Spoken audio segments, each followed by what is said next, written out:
If nothing changes, there's a version of you that will sit alone one day and wonder how everyone disappeared. Not suddenly. Not dramatically. Just quietly. Right now, you probably don't feel lonely. You feel busy. You feel in between. You feel like relationships are something you'll get back to once life slows down. That's the lie. Because loneliness in old age doesn't come from being unwanted. It comes from small habits you're practicing right now. Before this goes any further, subscribe. Not because of me. Because these are the kinds of ideas people say, I wish I'd paid attention earlier. There are a few psychological patterns almost every lonely older person shares. Most people never notice them while they're happening. I'll get to the most dangerous one later. But first, you need to recognize yourself. On paper, your life probably looks fine. You talk to people. You work. You scroll. You reply, eventually. But most of your connections are passive. Low effort. Convenient. You don't call. You react. You don't deepen conversations. You keep them light. And you tell yourself, this is just how adults are. Here's what psychology shows again and again. Relationships don't disappear because of conflict. They disappear because of neglect that feels harmless. You postpone the call. You skip the meetup. You don't say what you really feel because it's not the right time. And slowly, people stop expecting you. That's how loneliness starts. Not when people leave, but when no one checks if you're still there. There's a trait many lonely older adults had when they were younger. They were independent, capable, low maintenance. They didn't ask for much.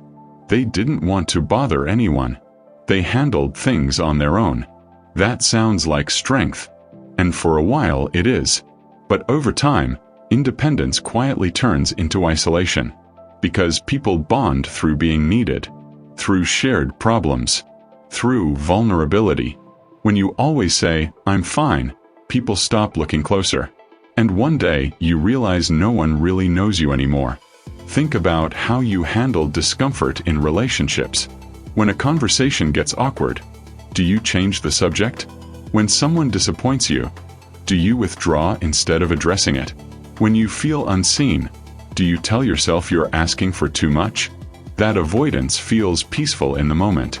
No drama. No conflict. But psychology is clear on this. Avoidance doesn't protect relationships. It erodes them. People who end up lonely later in life often spent decades choosing emotional safety over emotional honesty. They didn't fight. They didn't break things. They just slowly stopped showing up as their full selves. Here's another pattern most people don't want to admit.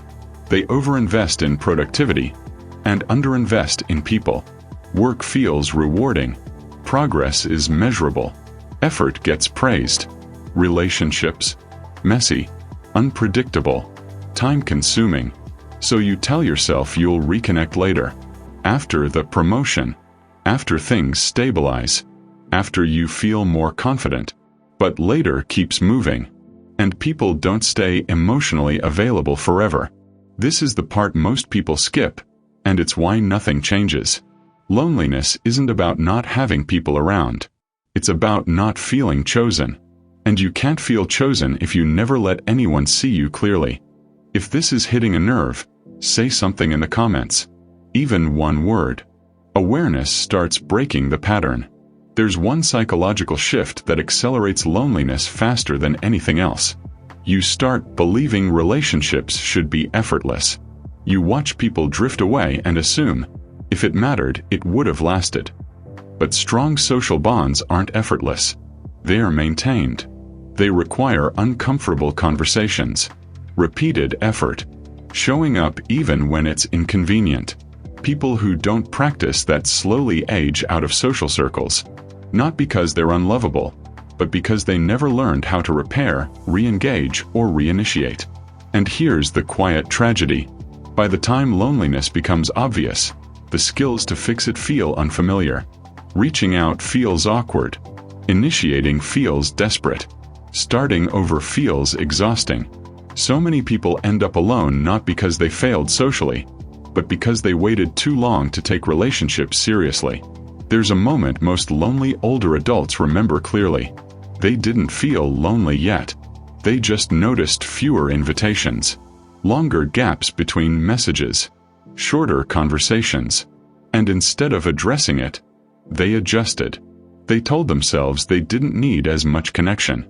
They became more self-contained, more low maintenance.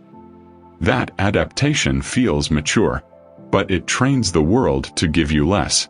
Here's the uncomfortable truth. Loneliness isn't caused by being rejected. It's caused by being invisible for too long. And invisibility is often self-taught. You still have time, but not as much as you think, because relationships compound just like neglect does. The habits you practice now become the emotional reality you live in later. And once this pattern clicks, you'll start noticing how often you choose comfort over connection. Stay here.